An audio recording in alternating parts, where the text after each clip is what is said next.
What's going on YouTube? This is Mason AJ with the Aficionados here at TigerCon. I'm here with Mr. Chuck Huber.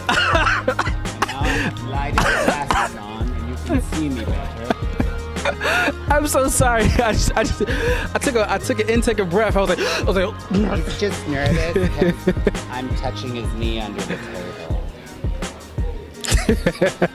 So yes, we are here today at TigerCon having a good old time. Now I have to say, Chuck Huber is the voice actor of such characters as Android 17 in Dragon Ball Z, Hiei from Yu Yu Hakusho, and also a personal favorite of mine, Stein from Soul Eater. Boom. Boom. Now today, sir, I have to ask you a couple of questions. Just like how did you get into the world of voice acting? Yeah, well, I was an actor like all growing up, and I went to college for acting and went to a conservatory acting program in Chicago at DePaul University. So I studied acting my whole life.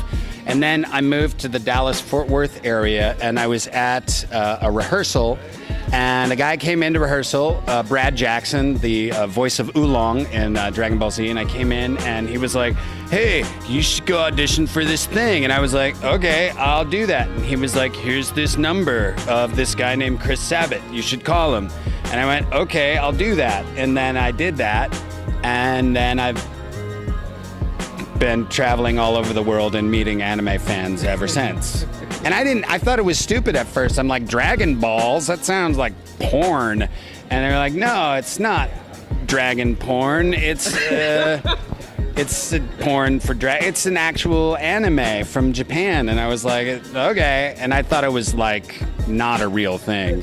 And then it blew up and became huge. And I was like, I didn't think that was going to happen. Well, isn't it always amazing when you're doing your work and you're working on your craft and then something like unexpectedly just blows up and next thing you know, it's like the next big thing where you just thought it was going to be like this on to the next job.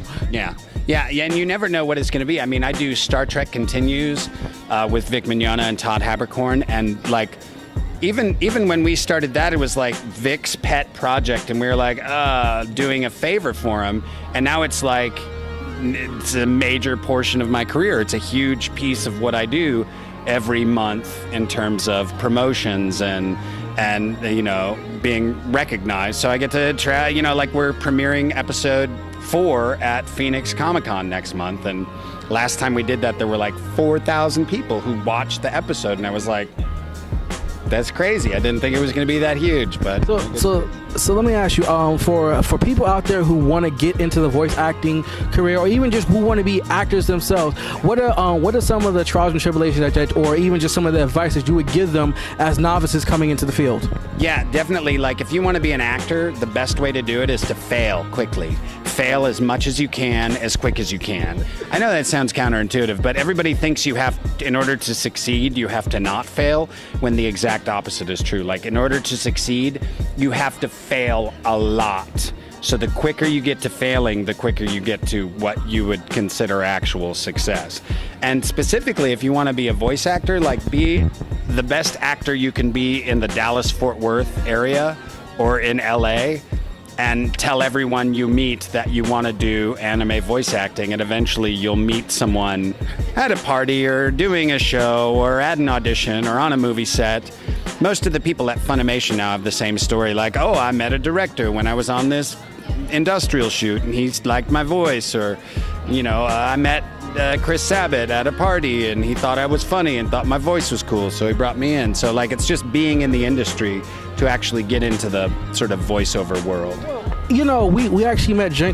Michael Tatum at AWA, and it seems his story and your story share some similarities where you initially weren't trying to be voice actors, but just he was a classically trained actor, and he actually was trying to run away from being voice acting. Now he's one of the biggest stars in the games, even such as yourself.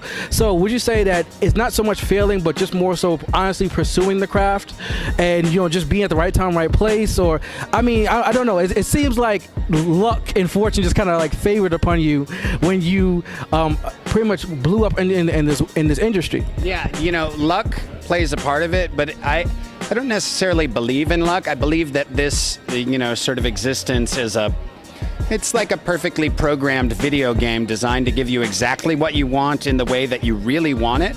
Because a lot of people want, like, I want to be famous, and it's like, no, what you want is to be successful and good at your craft. and then to have recognition for it that allows you the free time to have better relationships and more fun. You don't really just want to be instantly famous. You want to have done the work that provides that sort of thing. So the universe will give you those opportunities. The only people who don't ever get to do what they want to do truly have just stopped trying, because you have to be in a certain place for luck to happen. And if you're not in that place, the universe isn't going to sort of honor it. And if you are in that place, then the universe will suddenly give you this opportunity and you take it. And a lot of times people don't succeed because they miss opportunities, and they usually miss them because they're afraid they're going to fail. So pretty Or much, they think it's porn for dragons. so pretty much luck is opportunity meets hard work, or meets preparation. Yeah, and it definitely has a lot to do with sort of listening to your initial impulse about things.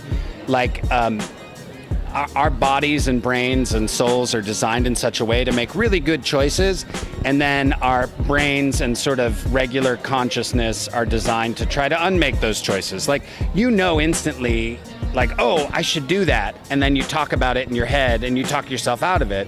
When those impulses come, you just need to follow them, and you'll usually end up exactly where you need to be in short order. Well, this might seem like an odd segue, but speaking of brains, you've actually played some very oddball characters with Professor Stein, even Android 17, both characters who are a little bit insane in the membrane, so to speak.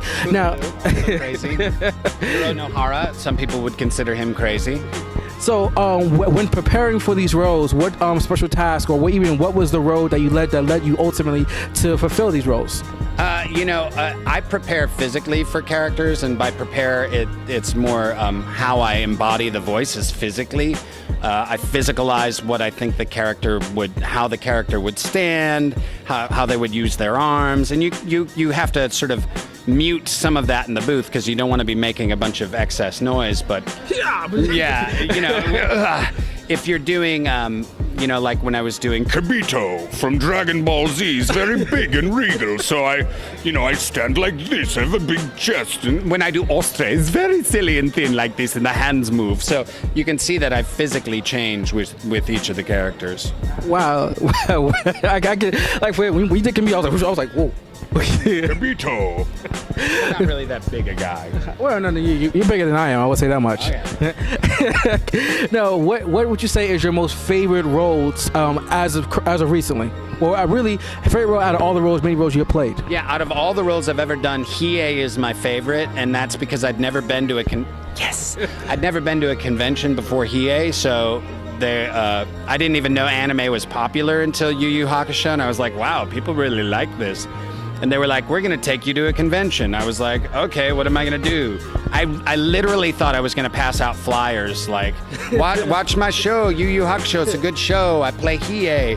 And I thought I was going to be doing like, $7 an hour convention work. And they were like, no, you're going to sit at a table and sign autographs for 4 hours each day. And I was like, you are crazy. That is never going to happen. And then they brought me to the convention. It was a little one called Comic-Con in San Diego. And sure enough, have you heard of it? I think I've heard of it. Okay. And they had me, sure enough, I was signing autographs straight for like 4 hours. And that was for Hiei. So there were all these people like, in love with Hiei. And so he's special for that reason. But Stein is also probably one of my favorites right now as well. Well, Stein is my favorite character that I've heard you play, and being here at TigerCon has been very, very exciting for me to sit down with the man himself, the voice behind the characters that we all know and love. Unfortunately we've run out of time, but thank you so much for taking the time to speak to us. It's my pleasure. With his awesome glasses. This is Mason AJ with the Aficionados. Tune in next time.